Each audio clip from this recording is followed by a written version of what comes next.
सुप्रभातम बच्चों। आज आप अपनी संस्कृत की पाठ्य पुस्तक रुचिरा के तृतीय पाठ को पढ़ेंगे।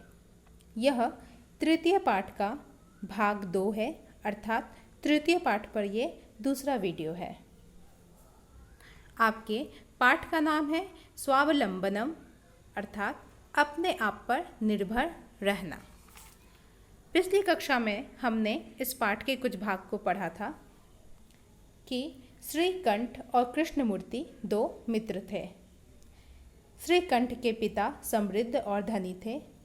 उनके घर मतलब भवन में सभी तरह का सुख साधन की वस्तु उपलब्ध थी तथा अनेक सेवक उनके घर पर कार्य करते थे। दूसरी तरफ उनका मित्र था कृष्णमूर्ति, जिनके माता पिता एक निर्धन कृषक दंपत्ति थे तथा उनका घर आडंबर विहीन था। अब हम पाठ को आगे पढ़ेंगे। मैं वाक्य का वाचन करूंगी, आप ध्यान से सुनोगे उसे, उसके बाद फिर वाक्य का अनुवाद करूंगी। एकदा श्रीकंठः तेन सह प्रातः 9 तस्य गृहम् अगच्छत्। एकदा एक बार श्रीकंठः श्रीकंठ तेन सह, तेन मतलब यहाँ पे तेन मतलब उसके साथ, यहाँ पे उसके किसके लिए आया है? कृष्णमूर्ति के लिए आया है। कृष्णमूर्ति के साथ प्रातः सवेरे 9 अर्थात 9 बजे तस्य गृहम उसके घर को अगच्छत गया। किसके घर को गया? कृष्णमूर्ति के साथ कृष्णमूर्ति के घर को गया। तत्र कृष्णमूर्ति ही तस्य माता पिता च स्वशक्तया श्रीकंठस्य आतिथ्यम् अकुर्वन्। तत्र वहाँ कृष्णमूर्ति च और तस्य माता पिता च पहले आएगा और उसके माता पिता स्वशक्तया अपने शक्ति के अनुसार अर्थात अपने सामर्थ्य के अनुसार श्रीकंठस्य श्रीकंठ का आतिथ्यम अकुर्वन् आतिथ्य किया।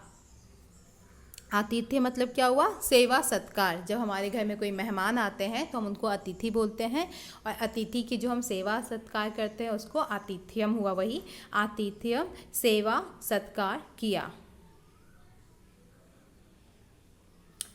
एतत् दृष्ट्वा यह देखकर श्रीकंठः अकथयत् श्रीकंठ ने कहा।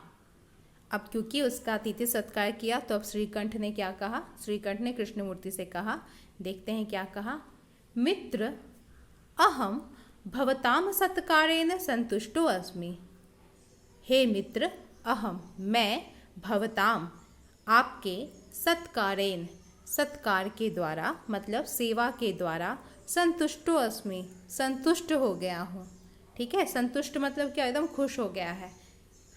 केवलम इदमेव मम दुःखम यत् तव गृहे एको अपि भृत्यः न अस्ति। केवलम केवल इदमेव का संधि विच्छेद है। इदम प्लस एव। इदम मतलब यह, एव मतलब ही। केवल यही मम मेरा दुःखम दुख है। यत मतलब कि, ये वाक्य को जोड़ने के लिए प्रयोग होता है कि केवल यही मेरा दुख है कि तव गृहे तुम्हारे, तव मतलब तुम्हारे, गृहे घर में, एको अपि को तोड़ेंगे, संधि विच्छेद करेंगे। एकह प्लस अपि। एकह मतलब हुआ एक, अपि का मतलब हुआ भी। एक भी भृत्यः नास्ति। भृत्यः का मतलब क्या हुआ? भृत्यः अर्थात नौकर। एक भी नौकर ना अस्ति, एक भी नौकर नहीं है। मम सत्काराय भवताम बहु कष्टम जातम।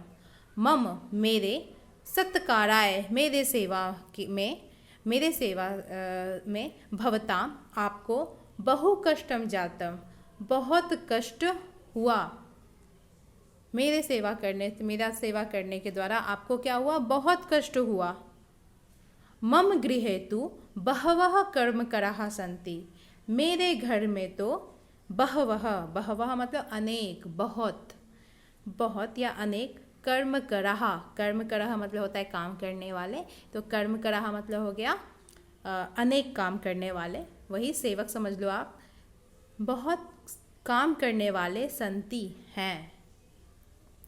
अब जब कृष्णमूर्ति के साथ श्रीकंठ उनके घर गए तो कृष्णमूर्ति और उनके माता पिता ने उनकी अपने सामर्थ्य के अनुसार से सेवा सत्कार किया। उनके सत्कार से प्रसन्न होके श्रीकंठ ने उनसे कहा कि मित्र, मैं तुम्हारे सत्कार से तो बहुत प्रसन्न हूँ, लेकिन केवल मम दुखम यत्, मेरा यह दुख है कि तव गृहे, तुम्हारे घर में एकोपि भृत्यः नास्ति, एक भी नौकर नहीं है, तो मेरे सत्कार करने में तुमको तो बहु कष्टम जातम, बहुत कष्ट हुआ होगा। मेरे घर में तो बहवः, बहुत सारे कर्म कराः, सेवक या काम करने वाले हैं। अब उसकी बात सुन करके कृष्णमूर्ति क्या बोलता है ये देखते हैं। तदा कृष्णमूर्ति ही अवदत्, मित्र ममापि अष्टौ कर्म कराः सन्ति। तब, तदा मतलब तब, कृष्णमूर्ति अवदत् बोला, मित्र, हे मित्र, ममापि का संधि विच्छेद, मम प्लस अपि, मेरे भी अष्टौ 8 कर्म कराः, 8 काम करने वाले संति हैं, मेरे भी 8 सहायक हैं, काम करने वाले हैं। चलिए देखते हैं कौन कौन हैं। ते च, और वे हैं, द्वौ पादौ, द्वौ हस्तौ, द्वे नेत्रे, द्वे श्रोत्रे इति। बोल रहे हैं मेरे भी हैं 2 पैर हैं, 2 हाथ हैं, 2 आँखें हैं और 2 कान हैं। मेरे भी 8 काम करने वाले हैं।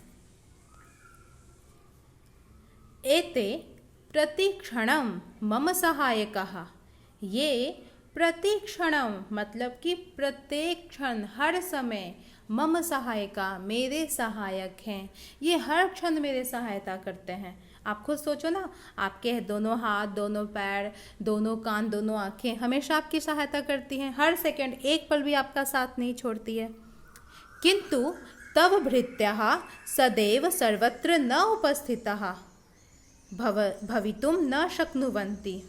किंतु तव भृत्यः, तुम्हारे नौकर सेवक, अनेक नौकर सेवक, सदैव हमेशा, सर्वत्र च, और सर्वत्र सब जगह, सदैव मतलब हमेशा, सर्वत्र मतलब सब जगह, हमेशा और सब जगह, उपस्थितः उपस्थित, भवितुम होने में, न शक्नुवन्ति समर्थ नहीं है, हमेशा उपस्थित हो जाए ऐसा नहीं हो सकता है।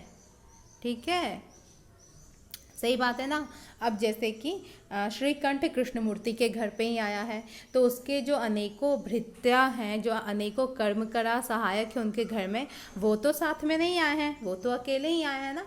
तो वो वही बोल रहा है कि सदैव तुम्हारे साथ और सर्व जगह तुम्हारे साथ, तो तुम्हारे जो नौकर हैं वो तो नहीं रहेंगे। त्वं तु स्वकार्याय भृत्याधीनः, त्वं तु, तुम तो, स्वकार्याय, स्व मतलब अपने, कार्य मतलब काम, अपने काम के लिए, भृत्याधीनः मतलब भृत्य प्लस अधीनः, भृत्य मतलब नौकर के अधीन, नौकर के अधीन रहते हो, मतलब तुम अपना काम करने के लिए भी, तुम्हारे यहाँ इतने नौकर चाकर हैं कि तुम अपना काम करने के लिए भी तुम इसके ताक में रहते हो कि तुम कब तुम्हारा नौकर आएगा और तुम्हारा काम करेगा। यदा यदा ते अनुपस्थिताः तदा तदा त्वं कष्टम अनुभवसि।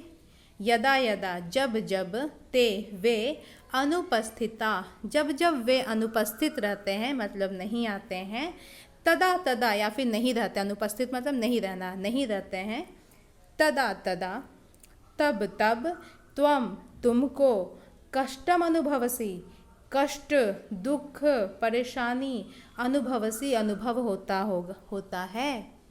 बोले कि जब जब तुम्हारे नौकर नहीं आते हैं या नहीं रहते हैं तुम्हारे पास, अनुपस्थित रहते हैं, तब तब तुमको कष्ट होता है। स्वावलंबने, स्वावलंबने मतलब आत्मनिर्भर होना, आत्मनिर्भर होना मतलब अपना काम स्वयं करना। स्वावलंबने तू सर्वदा सुखमेव, तो हमेशा, सर्वदा मतलब हमेशा, सुखमेव, सुखम प्लस एव, सुख ही, स्वावलंबने आत्मनिर्भर होने में हमेशा हमेशा सुख ही है। न कदापि कष्टम भवति, कभी भी कष्ट नहीं है, क्योंकि अगर आप अपने ऊपर निर्भर रहेंगे तो आपको किस प्रकार का कष्ट है? आप हर कार्य स्वयं कर लेंगे। कष्ट तो तभी होगा ना जब आप किसी और के ऊपर निर्भर रहेंगे और वो इंसान आपके लिए वो काम नहीं करेगा। तो श्रीकंठः अवदत्, श्रीकंठ बोला, मित्र, हे मित्र, तव वचनानि श्रुत्वा मम मनसि महती प्रसन्नता जाता। हे मित्र, तव तुम्हारे, वचनानि, वचनानि मतलब वचन को, मतलब जो वो बोला ना वही बातें, तुम्हारी बातों को, श्रुत्वा सुनकर, मम मनसि मेरे मन में, महती, महती मतलब अत्यधिक, बहुत, महती अत्यधिक, प्रसन्नता जाता, प्रसन्नता हुई, खुशी हुई। बोले मित्र तुम्हारी बात सुन के मुझे बहुत खुशी हुई। अधुना अहमपि, अधुना मतलब अब, अहमपि, अहम प्लस अपि, अहम मतलब मैं, अपि मतलब भी, मैं भी, स्वकार्याणि अपने कार्य को, अपने काम को, स्वयमेव कर्तुम इच्छामि, स्वयमेव, स्वयं प्लस एव, स्वयं ही, खुद ही, कर्तुम करने के लिए, इच्छामि इच्छा करता हूँ, कि अब मैं भी अपने कार्य को, अपने काम को स्वयं ही, स्वयमेव स्वयं ही करने के लिए इच्छा करता हूँ। भवतु सार्धद्वादशवादनम् इदं, भवतु अभी सार्धद्वादशवादनम, इसका तोड़ेंगे तो टूटेगा, सार्धद्वादशवादनम प्लस इदम, इस समय सार्ध मतलब आधा होता है, द्वादश मतलब 12 होता है, 12:30 बजे हैं, सार्धद्वादशवादनम मतलब 12:30 बजे हैं। सांप्रतम इस समय, गृहम चलामि घर को चलता हूँ। आपने देखा पूरी कहानी में, पूरी कथा में क्या था? 2 मित्र दिखाया गया है। एक मित्र है जो समृद्ध है और एक मित्र है जो निर्धन है। जो आपका समृद्ध मित्र है उसके यहाँ अनेक नौकर चाकर, अनेक भृत्य हैं और वो अपने भृत्य के ऊपर ही डिपेंडेंट हो गया है, वो उसी के ऊपर निर्भर रह गया है। वो हर छोटे बड़े काम के लिए अपने सहायक या सेवक को ढूंढता है। वहीं दूसरी तरफ जो कृष्ण मूर्ति है वो आत्मनिर्भर है, वो अपना काम स्वयं करता है।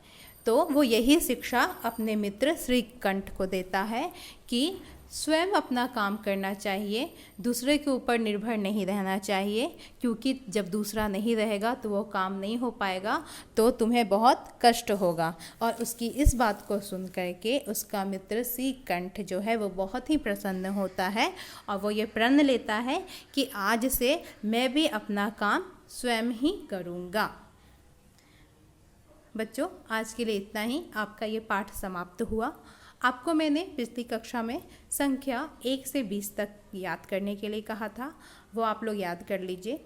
आज का आपका गृह कार्य ये है कि इसमें जो भी आपके कठिन शब्द के अर्थ और संधि विच्छेद के शब्द लिखे हुए हैं अपने उत्तर पुस्तिका में लिखिए, अपने नोटबुक में लिखिए उसको और अच्छे से पढ़िए, याद कीजिए।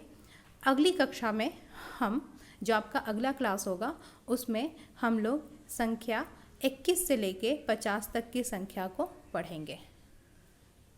धन्यवाद।